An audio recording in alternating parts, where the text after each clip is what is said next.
The bell for the last class rang, and the students of Dwayne Starward Academy flooded into the hallway. The air was filled with the sound of talking and laughter, and the slamming of lockers. It was a Friday, and everyone was excited for the weekend. In classroom 3B, the mood was the same. Friends gathered in small groups making plans. At the center of one of these groups was a girl named Mina. She was pretty and popular, and she knew it. She wore the latest fashion and always had the newest tablet. Today, she was talking about the most important topic at school, the upcoming Galactic Culture Fair. "My father," Mina said loudly, making sure everyone around could hear, "has secured a private tour of the Xylosian exhibit. Just for our family. He says their crystal technology is the most advanced in the sector. It's truly amazing what they can do." Her friends nodded, their eyes wide. Being close to Mina often meant getting little pieces of her exciting life. "It's all about connections, you know," Mina continued, scanning the room. Her eyes moved over her classmates, judging them. They landed on a boy sitting alone at the back of the class. His name was June. June was different. He was very quiet. He was also very big. His shoulders were broad and his arms were thick with muscle. He looked like he spent all his time in the gym.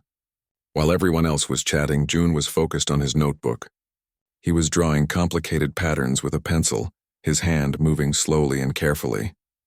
Mina felt a familiar urge to make herself feel bigger. She sometimes liked to make others feel small. June, with his silence and his size, was a perfect target. "Speaking of knowing people," Mina said, her voice sweet but with a sharp edge. The group around her quieted down, sensing a show. "What about you, June? Are you going to the Galactic Fair, or will you be too busy?" "I don't know." "Lifting rocks?" A few of her friends giggled nervously. It was a mean thing to say, implying he was only good for hard, stupid labor. June did not look up. His pencil kept moving across the paper, but Mina saw his hand pause for just a second. It was a tiny reaction, but it was enough for her. She had gotten to him. A girl next to Mina named Hannah shifted on her feet. Hannah was Mina's friend, but she was kinder. She often felt uncomfortable when Mina acted like this. "Mina, leave him alone," Hannah whispered, tugging gently on Mina's sleeve. But Mina shook her off. "Why should I?" "It's a fair question," she said, her voice getting louder. "Just look at him. He's built like a cargo loader. I bet he doesn't even know what interstellar diplomacy means. Some people are just built for brawn, not brains." She said the last word with a nasty smile, proud of her own cleverness. This time June stopped drawing. He slowly placed his pencil down on the desk. The classroom was quiet now. Everyone was watching. He lifted his head and looked directly at Mina. His eyes were calm and dark. There was no anger in them, but there was a deep, heavy intensity that made Mina's smile falter for a moment. He looked at her as if he could see right through her words to the insecurity underneath. "Some rocks," June said, his voice a low and quiet rumble, "are heavier than they look, Mina." Then he picked up his pencil and went back to his drawing, as if the conversation was over. Mina was left speechless. Her face felt hot. He hadn't shouted or gotten upset. He had just said that one simple line, and it had completely stolen her moment. The bell for class to start rang, saving her from having to think of a reply. She turned away from him, her heart beating fast with frustration. She decided she hated June even more now. The teacher, Mr. Park, walked in and began the history lesson. Mina tried to listen, but she kept glancing back at June. He was just sitting there, listening calmly. What did he mean? Heavier than they look? Was he threatening her? It didn't sound like a threat. It sounded like a warning, or maybe just a statement of fact. She couldn't figure it out, and that annoyed her. After school, Mina saw June at his locker. He was placing his large notebook carefully inside. The cover was plain, but she caught a glimpse of the pages inside. They were not just doodles. They were detailed designs, almost like blueprints, filled with numbers and notes written in small, neat handwriting. Mina walked past him with Hannah, making sure to bump his shoulder slightly with her own. "Oops," she said without meaning it. June barely moved. It was like she had bumped into a stone wall. He closed his locker and turned to look at her. He wasn't angry. He just looked tired. "You should watch where you're going," Mina snapped, trying to regain control. "I was standing still," June replied simply. He looked from Mina to Hannah and gave Hannah a small, almost invisible nod. Then he walked away, his big frame moving down the crowded hall with a surprising grace. "He is so strange," Mina muttered to Hannah as they walked out of the school gates. "He thinks he's better than everyone just because he's big and quiet." "I don't know, Mina," Hannah said quietly. "He never bothers anyone. Maybe we should just leave him alone." "Why?" "He's an easy target, and he deserves it for being so weird," Mina said. But her words felt hollow even to herself. The memory of his calm eyes and his strange comment about the rock stuck in her mind. That weekend, Mina tried to forget about June. Her family's tour of the Zelosian exhibit preparations was exciting. She saw glowing crystals that could store entire libraries of information, and floating stones that created beautiful music. It was all very impressive, and her father talked importantly with the organizers. For a while, Mina felt like she was on top of the world, part of the elite who understood these advanced things. But on Monday, something happened that shattered that feeling. Mr. Park stood at the front of the class, a wide smile on his face. "Class, settle down. I have wonderful news. As you know, the Galactic Culture Fair is this week, and our school has the honor of providing a student ambassador for the main diplomatic reception." Everyone sat up a little straighter. This was a huge deal. The ambassador would get to meet real alien diplomats and important people from Earth. It was a once-in-a-lifetime opportunity. "I have reviewed all the projects on Terran-Xylosian relations," Mr. Park continued, "and one was truly exceptional. It was not only factually perfect but showed a deep understanding of cross-cultural communication and diplomacy. Therefore, I am proud to announce that our student ambassador will be June." A dead silence fell over the classroom. Mina felt like she had been punched in the stomach. She couldn't breathe. "June?" It had to be a mistake. She looked at him. June was not celebrating. He was just sitting in his chair listening to Mr. Park. He gave a small, polite nod to the teacher. "Excellent work, June," Mr. Park said warmly. "Your analysis of first contact protocols was brilliant. You will make our school proud." As soon as class ended, Mina's shock turned into hot, boiling anger. There was no way. There was absolutely no way that June, the rock lifter, had done a brilliant project on diplomacy. He must have cheated. Or his family had paid someone. She marched over to him as he was putting his books away. Hannah followed behind her, looking worried. "How did you do it?" Mina demanded, her voice sharp. June looked at her, his expression unreadable. "Do what?" "This," she said, gesturing wildly.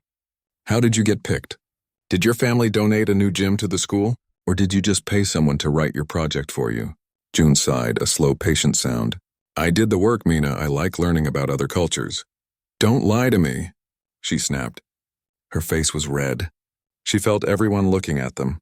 "Someone like you doesn't just like learning about other cultures. You're not smart enough for that." June's calm face finally showed a flicker of something. It wasn't anger. It was more like pity. He reached into his backpack and pulled out a small flat card. It was made of a strange silvery material that seemed to shimmer. "For your information," he said, his voice still quiet but now firm, "my uncle is coming to the fair. He's in diplomatic security.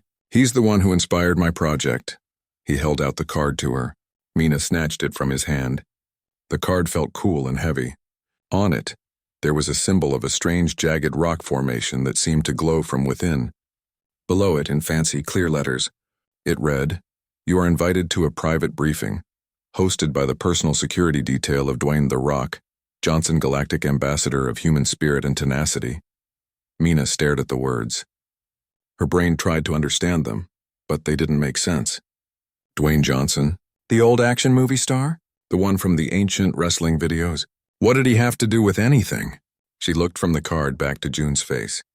He was watching her, and for the first time she saw a small, knowing smile touch the corners of his mouth. "I don't understand," Mina said, her voice much quieter now. "What is this?" June took his backpack and slung it over his shoulder. "Like I said, he's my mother's brother, my uncle." He turned and walked away, leaving Mina standing in the middle of the hallway holding the shimmering invitation, her mind racing and her whole world starting to tilt on its axis. The shimmering card felt cold and heavy in Mina's hand. She stood frozen in the busy hallway, the noise of students fading into a dull buzz in her ears.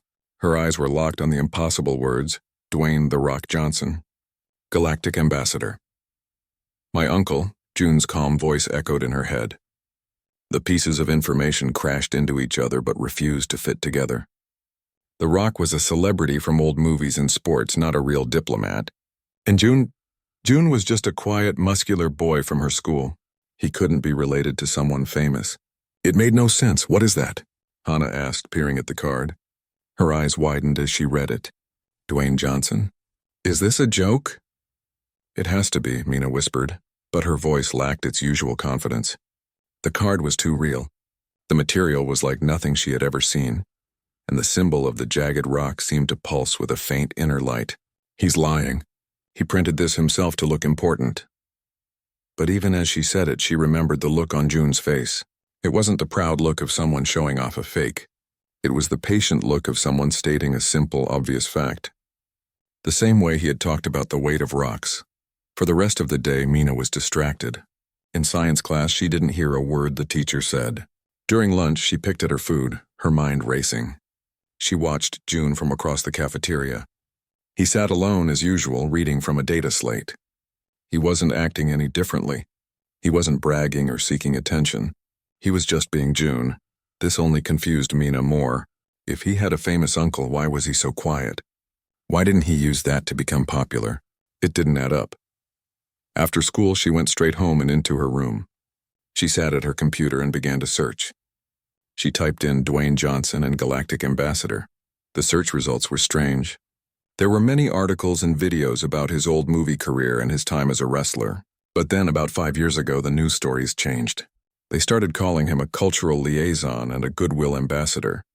There were pictures of him shaking hands with people who didn't look entirely human. There were reports of him helping to settle disputes on new colony worlds. One article from a serious news network had the headline, "The Rock becomes a cornerstone of interstellar diplomacy."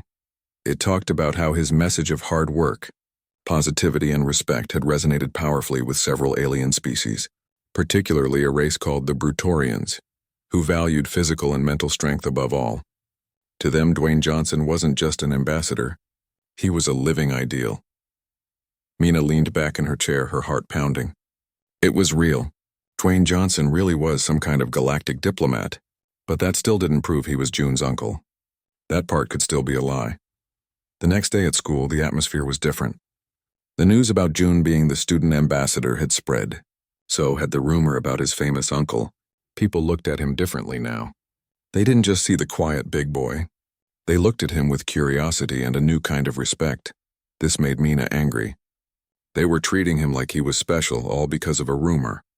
She decided she would prove he was a liar. She found her chance later that day. She saw June in the library, sitting at a table with his data slate. She marched over and sat down across from him without being invited.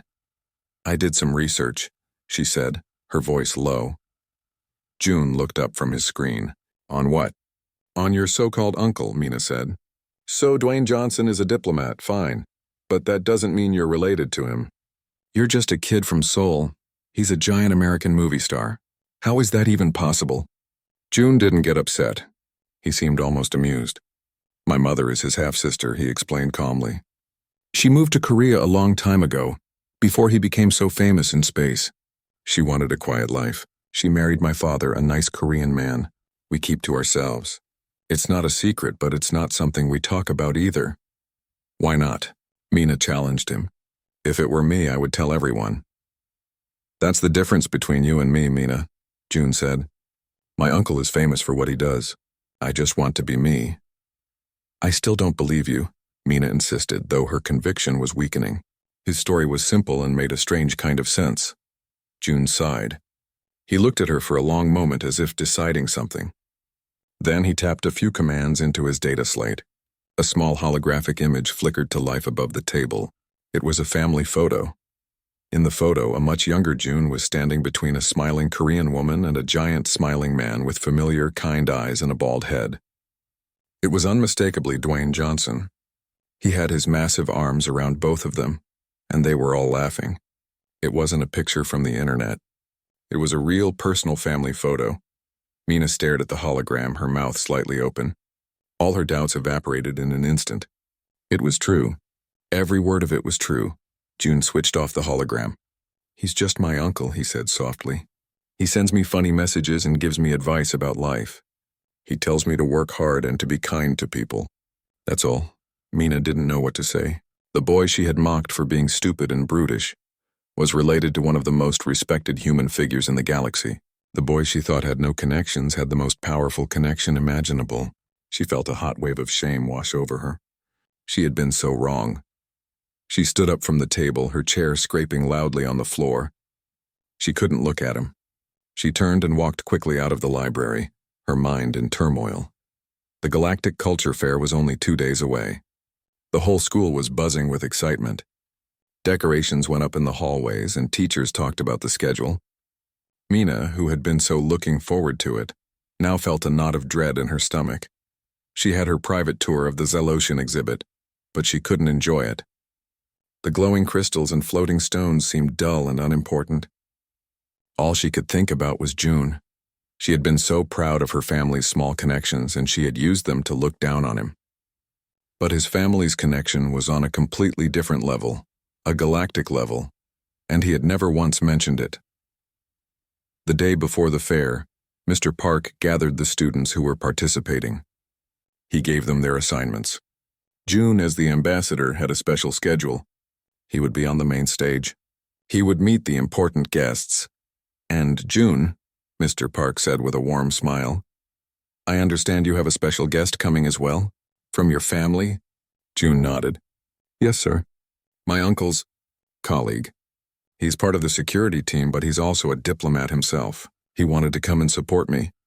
Mina, who was listening from the back of the group, felt a chill. His uncle's colleague. What would a colleague of the Galactic Ambassador of Human Spirit be like? The morning of the Galactic Culture Fair finally arrived. The school grounds were transformed. Giant tents housed exhibits from different worlds. Strange and wonderful smells filled the air. People and a few non-human visitors walked around in colorful clothes. It was the most exciting thing Mina had ever seen. But her excitement was mixed with a deep and growing fear. She saw June near the main stage. He was wearing a formal Korean hanbok, but it was tailored to fit his powerful frame. He looked calm and serious. He didn't look like a student anymore. He looked like what he was, a diplomat's nephew. The main event was the diplomatic reception in the central pavilion. Mina and Hana managed to find spots at the back of the large crowd. Important-looking people from Earth and from other planets were gathered on the stage. June was standing next to Mr. Park looking out at the audience. The principal was giving a speech, but Mina wasn't listening. She was watching June. He seemed to be looking for someone. Then a murmur started at the edge of the crowd. It grew into a wave of gasps and whispers. Mina turned to see what was happening. Moving through the crowd was a figure that made everyone stop and stare. It was not human. It was huge, at least 8 feet tall. Its skin was the color and texture of dark, polished granite. Its body was pure, solid muscle with arms as thick as tree trunks. It walked with a slow, heavy grace, each step making a soft, grinding sound. Its eyes glowed with a soft, yellow light. It was the most terrifying and magnificent thing Mina had ever seen. The creature walked straight towards the stage. The crowd parted for it, too shocked to do anything else.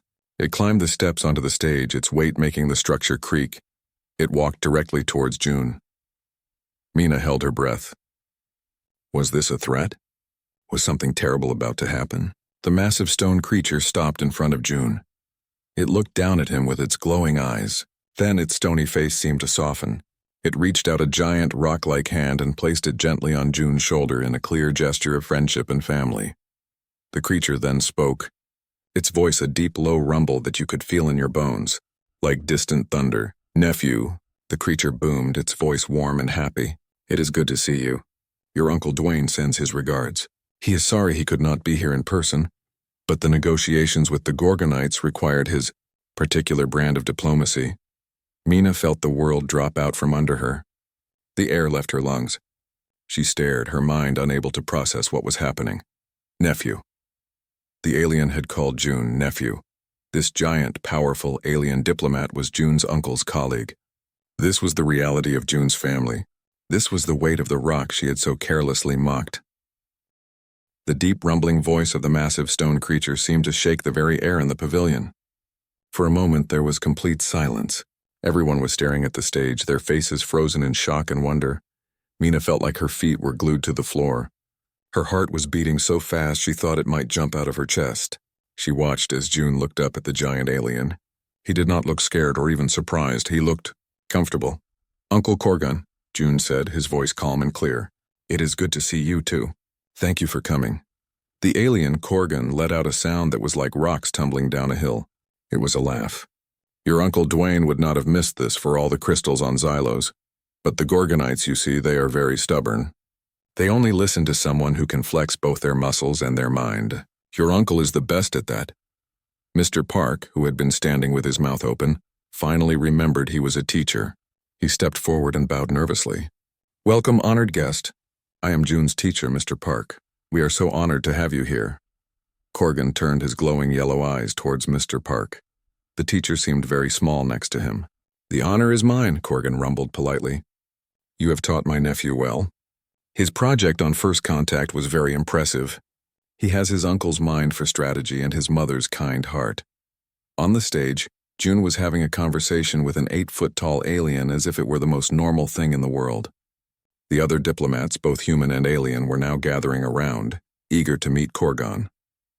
It was clear that this Brutorian was a very important person. Mina could not move. She watched the scene and her mind replayed all the terrible things she had said to June. Lifting rocks. Built like a cargo loader. Brawn, not brains. She had mocked him for his strength. She had insulted his intelligence. And now here he was, standing beside a being made of literal rock, a being who valued strength and intelligence above all else, a being who was, for all practical purposes, his family. She felt a hand on her arm. It was Hana. Her friend's face was pale. "Mina," Hana whispered. He was telling the truth. All of it. Mina could only nod. Her throat was too tight to speak. The shame was a physical weight on her shoulders, heavier than any rock she could imagine. Down below, the event continued. Corgan gave a short speech about the friendship between Brutorians and humans. He talked about shared values like hard work, respect, and helping others. He mentioned Dwayne Johnson many times, calling him a brother and a true champion of the galaxy. Every word felt like a personal attack to Mina. These were the things June's family stood for. And she had stood for nothing but her own pride. After the speeches, the crowd began to mingle. June and Corgan came down from the stage. People moved aside to let them pass, looking at June with a new kind of awe. He was no longer just a student. He was the nephew of a galactic icon and a friend to the Brutorians. Mina tried to hide behind a group of students, but it was too late. Corgan's glowing eyes scanned the crowd and landed on her. He leaned down and said something to June. June nodded and pointed in her direction. Mina's blood ran cold. They were coming towards her. Hana gripped Mina's arm tighter. "Oh no," she breathed. Corgan moved through the crowd with a slow, powerful grace. June walked beside him. They stopped right in front of Mina and Hana. Up close, Corgan was even more terrifying. Mina could see the fine details of his stone skin like polished granite. She could feel a gentle heat coming from his body.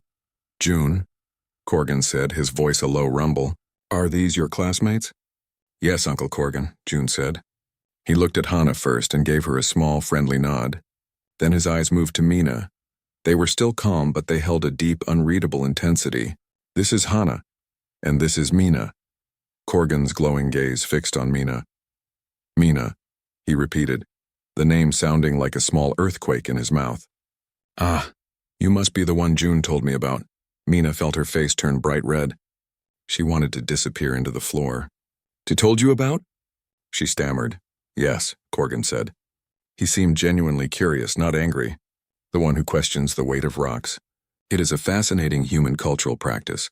On my world, we learn the weight of a thing by lifting it, not by mocking it." The words were not spoken unkindly, but they hit Mina with the force of a hammer.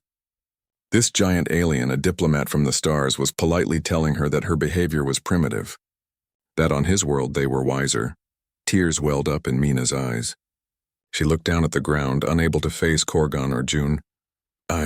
I'm sorry," she whispered, her voice shaking. "Why are you sorry?"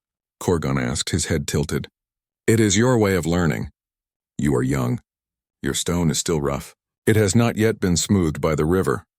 June was silent, letting his uncle speak. He watched Mina. and for the first time she saw something other than calm patience in his eyes. It looked like understanding. Corgan turned his massive head towards June. Your Uncle Dwayne would say it is time to know your role, but he would also say that everyone deserves a chance to grow. He looked back at Mina. The light of understanding is often born from the heat of shame. Remember the weight of this feeling, little human. It will make you stronger. With that, Corgan placed his giant hand on June's shoulder again. Come, nephew. There are others who wish to speak with us about the new trade routes. They turned and walked away, leaving Mina and Hannah standing alone in the crowd. The noise and color of the fair seemed to blur around Mina. She felt hollowed out. The words of the Brutorian echoed in her mind. We learn the weight of a thing by lifting it, not by mocking it. She had spent so much time mocking June, thinking it made her lighter, made her better. But it had only made her weaker. She had been judging him without ever trying to understand him. She had never tried to lift the rock of his silence to see what was underneath. Hannah put a comforting arm around her. It's okay, Mina. But Mina shook her head. It wasn't okay.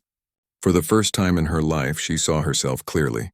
She saw a girl who was mean and small, who built herself up by tearing others down. She saw a girl who was so busy looking at the surface of things that she missed everything that was important. She looked across the pavilion. June was now talking with a group of Xylosian diplomats, their crystalline bodies shimmering in the light. Corgan stood beside him, a mountain of silent support. June belonged here in this world of important things, and she was just a spectator, learning a painful lesson about her own insignificance.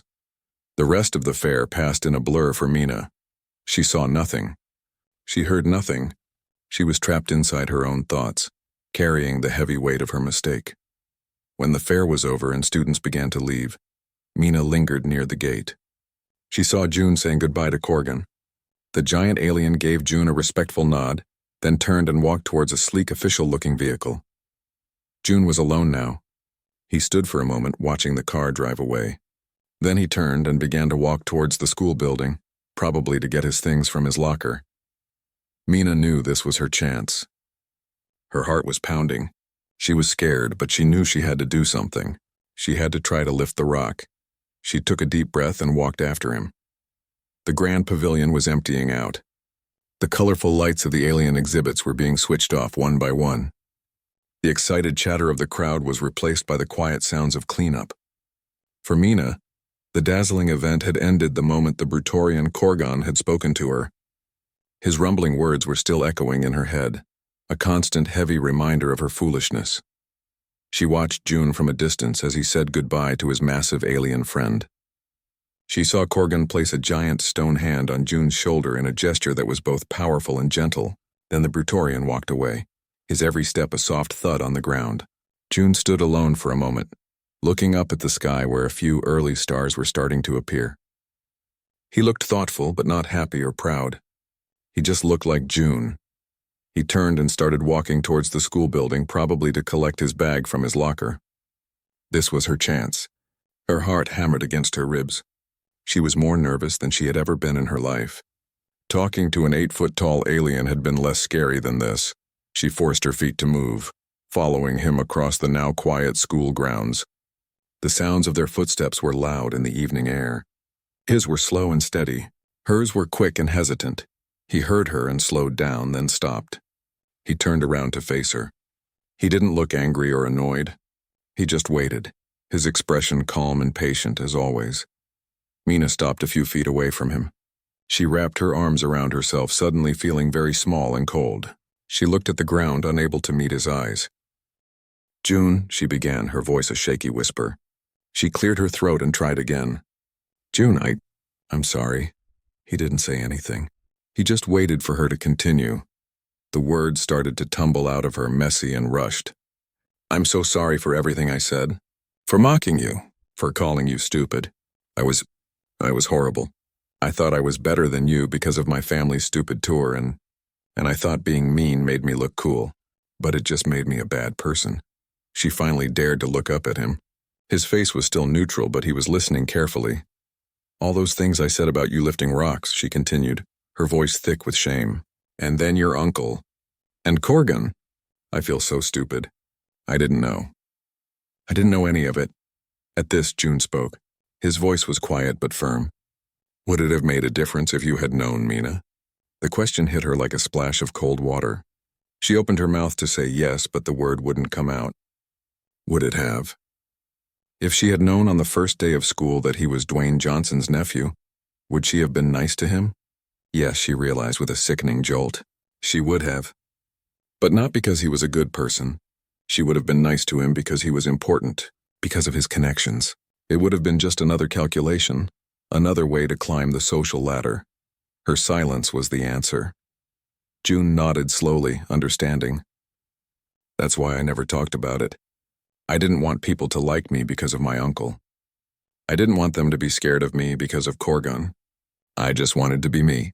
And when you were mean to me, you were at least being mean to the real me, not to my famous family. Mina stared at him, truly understanding for the first time.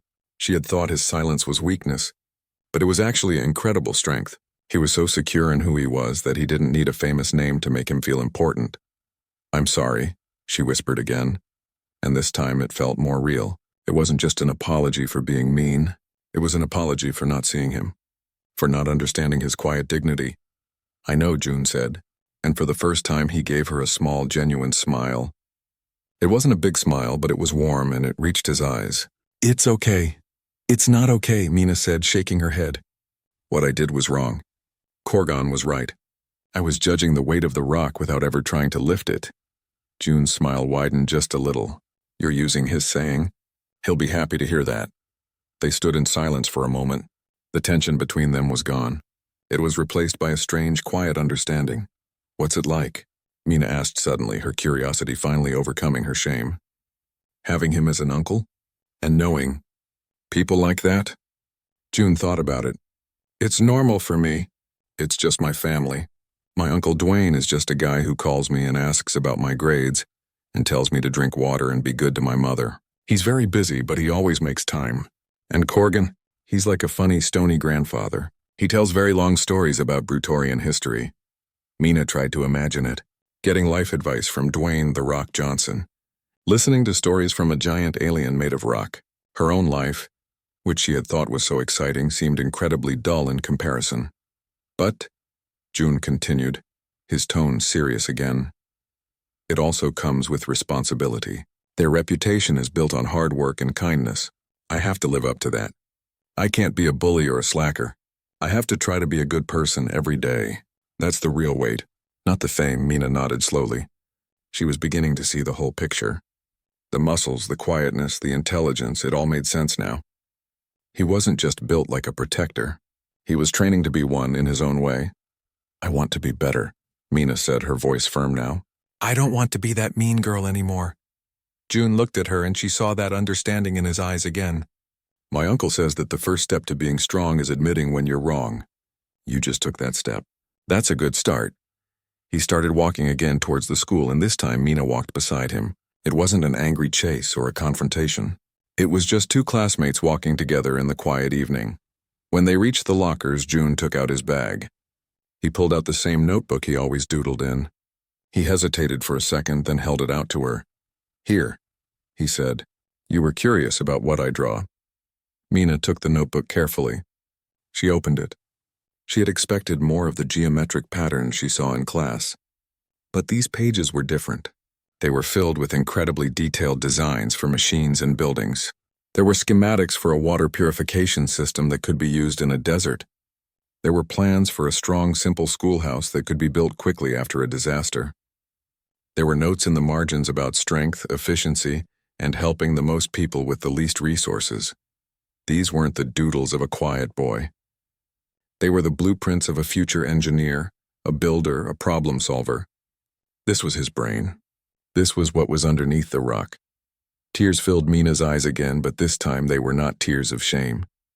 They were tears of awe. June, these are amazing, he shrugged, looking a little shy. It's what I like. I want to build things that help people. Maybe on Earth, maybe on other worlds. My uncle says that's the best kind of strength. The strength to build people up. Mina handed the notebook back to him, her hands trembling. She had spent so much time judging the cover of his book. She never imagined the incredible story that was inside. They walked out of the school gates together. The streetlights were starting to glow. Will you tell Corgan that I'm sorry? Mina asked quietly. I will, June said. And I'll tell him you understood his lesson. He will respect that. He gave her one last nod. See you on Monday, Mina. See you, June, she said. She watched him walk away, his broad back straight and strong. He turned a corner and was gone. Mina stood alone on the sidewalk. The world looked the same, but she felt completely different. She felt like she had been carrying a heavy bag her whole life and had finally put it down. She felt lighter but also stronger. She had faced a difficult truth about herself and she had survived. She started walking home, her mind buzzing. She thought about rocks and weight and strength. She thought about the quiet boy who was going to build a better future, and the mean girl who was finally going to learn how to be kind. The Galactic Culture Fair was over, but for Mina, a much more important journey had just begun. The weekend felt like a long, quiet dream to Mina. The loud, colorful memories of the Galactic Fair were gone, replaced by the echo of Corgan's rumbling voice and the calm look in June's eyes. She stayed in her room, thinking. She thought about all the times she had been mean to other students, not just June. She thought about the hollow feeling she always had after putting someone down. It never made her happy for long. On Monday morning, she felt a nervous flutter in her stomach. Walking into school felt different. She saw the same hallways and the same faces, but she saw them with new eyes. She saw the quiet students, the ones she used to ignore. She saw the way her own friends sometimes laughed a little too hard at her jokes, even the mean ones. She saw June at his locker. He was alone, as usual, putting his books away. He looked the same quiet boy with the same calm face. But everything about him was different to Mina now. She saw the strength in his silence. She saw the intelligence in his eyes. She saw the weight of his secret and the grace with which he carried it. She took a deep breath and walked over to him. A few of her old friends watched her, their eyebrows raised in surprise. Good morning, June, Mina said. Her voice was a little shaky, but she kept her head up. June closed his locker and looked at her. He seemed to be studying her face. Then he gave a small, brief smile. Good morning, Mina. It was a simple exchange. But for Mina, it felt like a huge victory. She had faced her fear and been civil. She hadn't known what else to say, so she just nodded and walked to her class. It was a start. In history class, Mr. Park was full of excitement.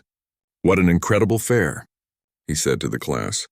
And June, you were a perfect ambassador. The school is very proud, and your uncle's colleague made quite an impression.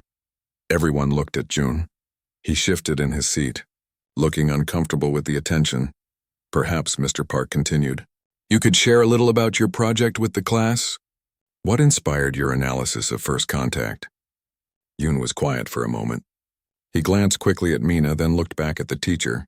I was inspired by my family, he said simply. I learned that the most important part of meeting someone new is respect. You should not judge them by how they look or how they talk. You should listen to what they have to say. You should try to understand their weight. Mina felt her face grow warm. He was talking about the lesson Corgan had taught her. He was being kind. He was giving her a way to understand without embarrassing her in front of everyone. The class listened, interested. No one mocked him. No one whispered. They saw him as the ambassador he had been. At lunch, Mina did not go to her usual table with the popular crowd. She took her tray and, with another deep breath, walked towards a table in the corner where Hannah was sitting with a few other girls from their art class. They were quiet, nice girls that Mina had always ignored. Hannah looked up, surprised. Mina, what's up? Can I sit here? Mina asked. Hannah smiled. It was a real warm smile. Of course, Mina sat down. The conversation was different. They talked about a new art project and a movie they had seen. They didn't talk about who was dating who or who had the best clothes. It was simple. It was nice. Mina realized she was actually enjoying herself. Later that week, there was a group project in science class. The teacher assigned the groups. By chance, or maybe by the teacher's design, Mina and June were in the same group. So was Hannah, and another boy named Taemin who was very shy. In the past, Mina would have groaned. She would have tried to do all the talking and told everyone what to do. She would have ignored Taemin and been impatient with June. This time she was quiet. She let Hannah start the conversation. So, we need to design a simple machine, Hannah said. Taemin looked at his shoes and didn't say anything. June was looking at the assignment sheet, thinking. Taemin, Mina said, her voice softer than usual. You're really good at math. Could you help with the calculations? Taemin looked up, shocked that she knew his name, let alone that he was good at math. He nodded slowly. Oh, okay. They started to work. June had some very good ideas about the structure of the machine.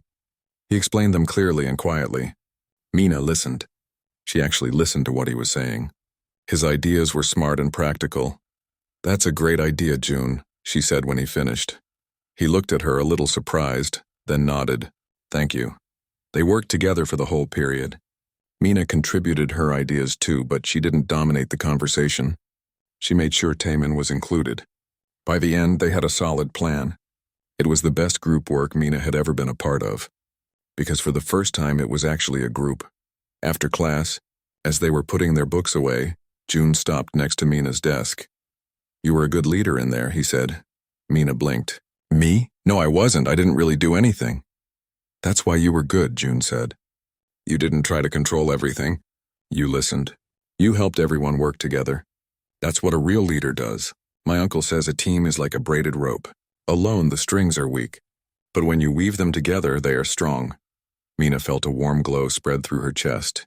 His words meant more to her than any compliment she had ever received. He saw that she was trying to change, and he was acknowledging it. Weeks turned into months. The seasons changed. Mina was different. She was still popular, but in a new way. She was known for being friendly and inclusive, not for being sharp-tongued. She spent more time with Hana and her new friends. She even said hello to Taemin in the hallways. She and June were not close friends. They were classmates. But there was a mutual respect between them. They would work together in class, and sometimes they would talk for a few minutes after school. He told her a little more about his uncle's work on new planets. She told him about her dream of maybe studying interstellar communications. One day, near the end of the school year, June found her at her locker. He had his data slate with him. I have a message for you, he said. From Corgan. Mina's eyes went wide. From Corgan, really? June nodded and played a video message. The screen showed the giant stone face of the Brutorian. His glowing yellow eyes seemed to look right at her. Young human Mina. Corgan's voice rumbled. June has told me of your journey. He says you have been rolling in a new river. He says your edges are becoming smooth. This is good. The path of wisdom is long, but you have taken the first, most difficult steps. Remember the weight. It will make you strong. Continue to lift, not mock, the message ended. Mina was speechless. A real galactic diplomat knew her name, and he had approved of her change. He remembers me, she stammered. Of course he does, June said. On his world, personal growth is the most important thing. He thinks you are on a good path. That was the last time they really talked about what had happened. The school year ended. Summer came. On the last day of school, as everyone was leaving, Mina saw June one final time. He was wearing a simple t-shirt and jeans, his backpack slung over one shoulder. He looked like any other student, but Mina knew he was not. Have a good summer, June, she said. You too, Mina, he replied. Good luck with everything. Will I see you next year? She asked. Maybe, he said with a small shrug. My uncle has a project on a new colony world. He asked if I wanted to go and learn about their engineering problems this summer. I might stay there for a while. Mina wasn't even surprised. Of course he was going to a colony world.